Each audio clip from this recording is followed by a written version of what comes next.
हरे कृष्णा। राधे राधे आप सभी को। तो जैसा कि आप लोग जानते हैं कि अधिक मास चल रहा है और अधिक मास में एक एकादशी निकल चुकी है। अब ये दूसरी एकादशी है जिसे पद्मिनी एकादशी कहा जाता है। लेकिन इस बार ऐसा संयोग बन रहा है कि नहीं पता चल पा रहा है कि जो एकादशी है वह 26 मई को रखी जाएगी या 27 मई को। तो चलिए आइए इसको आपको सही जानकारी देते हैं। जो पद्मिनी एकादशी का व्रत है वो 2026 में 27 मई 2026 दिन बुधवार के दिन रखी जाएगी। एकादशी व्रत का जो प्रारंभ है वो 26 मई सुबह 5:11 सुबह के से प्रारंभ होकर एकादशी की जो तिथि का जो समापन है वो 27 मई 2026 6:21 तक रहेगा। इसलिए हमको जो एकादशी का व्रत है वो कब रखना है, वो हमको 27 मई को ही रखना है। तो चलिए शुरू करते हैं पद्मिनी एकादशी के बारे में जानकारी। जैसा कि अधिक मास चल रहा है, इस महीने में जरा सा भी किया गया दान पुण्य जप ताप दान हमको छोटे से छोटा भी अगर हम करते हैं तो उसका फल हमको दोगुना तिगुना होकर मिलता है। क्योंकि ये जो मास है वो भक्ति भाव की दृष्टि से, पूजा पाठना की दृष्टि से, अर्चना की दृष्टि से बहुत ही ज़्यादा शुभ है। इसलिए इस मौके को कभी ना जाने दें। अगर कोई भी ऐसा व्यक्ति है जो एकादशी नहीं करता है तो उसको अधिक मास की दोनों एकादशी, शुक्ल पक्ष की और कृष्ण पक्ष की, दोनों ही एकादशी करनी चाहिए। वैसे भी अगर हम एक अधिक मास को छोड़ दें लेकिन फिर भी हमको दोनों पक्ष की एकादशी करते हैं तभी हमको इसका शुभ फल प्राप्त होता है। इसलिए हमको दोनों ही एकादशी करनी है। और ये जो अधिक मास में एकादशियाँ पड़ रही हैं, अधिक मास का है, पुरुषोत्तम मास का है या मल मास का है, ये अपने आप में ही विशेष है और इसका विशेष ही महत्व है। खुद भगवान श्री कृष्ण ने इस मास को अपना नाम दिया था। जब कोई भी इसको अपनाने को तैयार नहीं था तब भगवान श्री कृष्ण ने इसको अपना नाम दिया था। इसलिए इसकी महिमा तो और भी अपने आप ज़्यादा बढ़ जाती है। ये जो महीना है वो 3 साल के बाद आता है। इस बार ये महीना ज्येष्ठ के साथ पड़ रहा है। इसलिए हमको इन बातों का अवश्य ध्यान रखना है।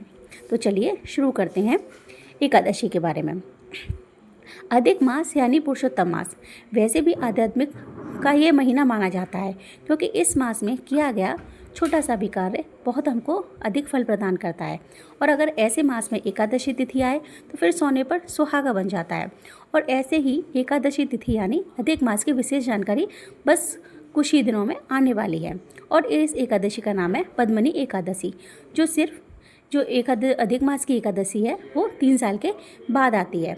इसलिए इस वीडियो में हम आपको पारण करने का समय, व्रत का समय और भी पद्मिनी एकादशी कब है ये सब कुछ बताते हैं। तो चलिए वीडियो आरंभ करते हैं।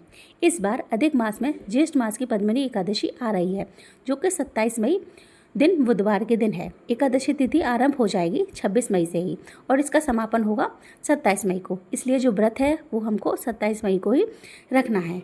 और इसी तरीके का हमको जो पारण का समय है वो हमको 28 मई को इसका पारण करना है। तो देखिए जो पारण का समय है वो सुबह ही है, इसलिए पारण में ही हमको इस व्रत को खोलना होता है। और अगर आपको बताई जाए तो ये जो एकादशी है वो अपने आप में ही विशेष है।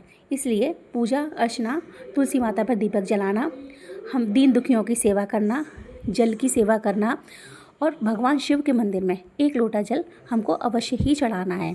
और तुलसी माता पर दीपक, केले के पेड़ पर दीपक और शमी के पेड़ पर दीपक, बेल पत्र पर, ये इन सारे पवित्र जो हमारे पौधे हैं इन पर हमको अवश्य दीपक जलाना है। और देखिए आज के दिन, क्योंकि जो एकादशी का दिन होता है वो भगवान विष्णु और माता लक्ष्मी को समर्पित होता है, इसलिए इस दिन हमको विशेष ही पूजा अर्चना करनी चाहिए। लक्ष्मी माता को प्रसन्न करने के लिए हमको उनके आगे घी का दीपक जलाना है और उनको तुलसी के 2 पत्ते अर्पित करने हैं और हो सके तो सफ़ेद मिठाई का भोग भी हमको लगाना है। और देखिए सबसे ज़रूरी है भाव। अगर हमारे भाव अच्छे होते हैं तो भगवान केवल वो देखते हैं। भगवान किसी भी चीज़ के भूखे नहीं हैं, भगवान केवल भाव के भूखे हैं। इसलिए हमको पूरी श्रद्धा और विश्वास के साथ एकादशी का व्रत रखना चाहिए। अधिक मास की और भी वीडियोस मेरे चैनल पर पड़ी हुई हैं, तो अधिक मास की वीडियोस की जानकारी के लिए मेरे चैनल पर आप विजिट करें। मेरे चैनल को लाइक और सब्सक्राइब करिए। अधिक मास में क्या दान करना है, कब दान करना है, कब गन्ने के रस से अभिषेक करना है, क्या करना है, सब कुछ मेरे चैनल पर उपलब्ध है। तो मेरे भी चैनल पर जाइए, विजिट करिए। ओके, राधे राधे।